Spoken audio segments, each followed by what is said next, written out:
Hey everyone, welcome back to another episode of Fridays with the Fiddle Fig. I'm John Selby with the Selby team, and if you've been following our series throughout the last year or so, you'll notice that we've taken a little bit of a hiatus due to moving offices, not having the greatest set to film on, and just overall being busy. But we're back in the saddle and we're ready to get some awesome episodes cranked out for you guys. So make sure you're tuning in every week moving forward on Fridays, and we're gonna start getting some great content out to you in the future, coming soon.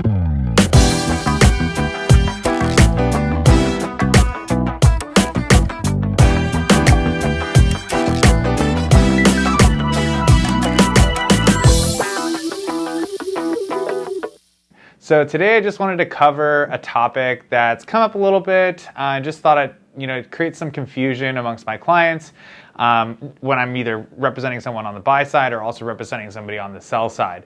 So I wanted to talk about the assessed value of your home, meaning the county assessor's record value of your house versus what you are either selling it for or potentially buying it for. And so let's get into that topic a little bit.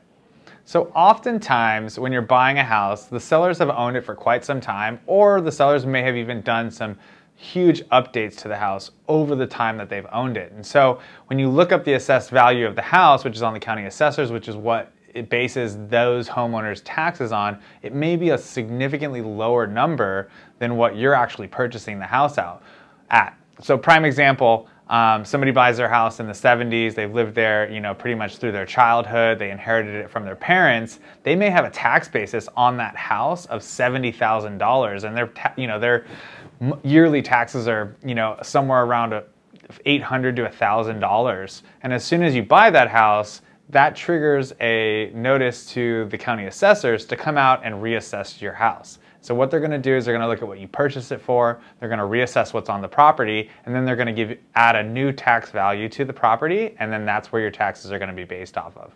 All of this is a calculation, but what we like to tell our clients is it's based pretty much off of the purchase price.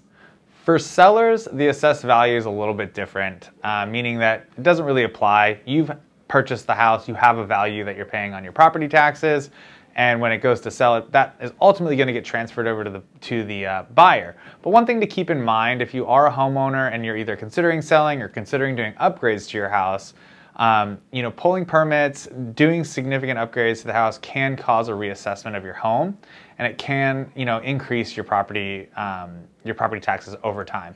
So that's one thing to keep, in mind. There are programs too. Let's say you've owned your house for a really long time. There are some programs out there where you can actually transfer that really, really low tax basis one time in your life. And I think we've covered it on another episode. And if we haven't, I'll check back in and I'll make sure to cover that topic on a future episode.